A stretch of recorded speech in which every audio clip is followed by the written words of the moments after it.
এটা আমার ইন্ডিয়ার ফাইল যেটা দেখতে পাচ্ছেন অ্যাপ্লিকেশন ফর্ম। এটা 1 থেকে 3 কার্য দিবসের মধ্যেই আমি সাবমিশন করব। আর জুন মাসের 28 তারিখ থেকে ভারত সরকার বাংলাদেশি সিটিজেনদের জন্য সব ধরনের ইন্ডিয়া ভিসা ওপেন করে দিছে। আপনারা যারা বিভিন্ন দেশের এমবেসি ফেস করার জন্য ইন্ডিয়াতে যাওয়ার কথা ভাবতেছেন, ডাবল এন্ট্রি ভিসার জন্য, মাল্টি।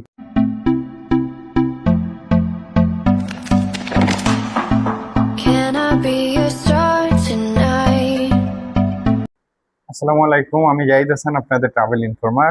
নতুন একটা আপডেট নিয়ে আসা ট্যুরিস্ট ভিসার, যেটা হচ্ছে ইন্ডিয়ার ট্যুরিস্ট ভিসা। আপনারা জানেন গত মাসে জুন মাসের 28 তারিখ থেকে ভারত সরকার বাংলাদেশি সিটিজেনদের জন্য সব ধরনের ইন্ডিয়া ভিসা ওপেন করে দিছে। আপনারা যারা প্ল্যানিং করতেছেন ইন্ডিয়াতে বর্তমানে মেডিকেল পারপোজে যাবেন, আপনারা যারা প্ল্যানিং করতেছেন ইন্ডিয়াতে ট্যুরিস্ট পারপোজে যাবেন, যারা বিভিন্ন দেশের এমবেসি ফেস করার জন্য ইন্ডিয়াতে যাওয়ার কথা ভাবতেছেন, ডাবল এন্ট্রি ভিসার জন্য, মাল্টিপল ভিসার জন্য, অথবা ট্যুরিস্ট সিঙ্গেল এন্ট্রি ভিসার জন্য, অথবা মেডিকেল ভিসার জন্য, সেক্ষেত্রে 28 তারিখ থেকে জুনের ভিসাটা ওপেন হয়ে গেছে। আপনারা চাইলে এই মুহূর্তে সব ধরনের ইন্ডিয়া ভিসা সাবমিশন করতে পারেন আপনার যে কোনো নিকটস্থ এলাকা থেকে।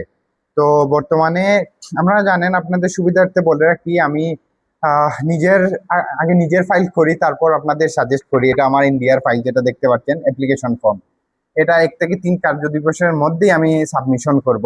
আর আপনারা যারা এই ট্যুরিস্ট ভিসা, মেডিকেল ভিসা, তারপরে ডাবল এন্ট্রি ভিসা, ভিসা সাবমিশনের জন্য, ইউরোপিয়ান যে কোনো কান্ট্রির ভিসা সাবমিশনের জন্য আপনারা ইন্ডিয়াতে যেতে চান, সেক্ষেত্রে আপনারা চাইলে আমাদের সাথে যোগাযোগ করতে পারেন। অতি দ্রুত আমরা সহজভাবে অতি দ্রুত ইন্ডিয়ার ভিসা আপনাদের করে দিতে পারবো। বিস্তারিত জানতে আমাদের স্ক্রিনে দেওয়া নাম্বার অথবা আমাদের অফিস ভিজিট করতে পারেন। আমাদের অফিস হলো গুলশান 2, 86 নম্বর রোড, 5B হাউস।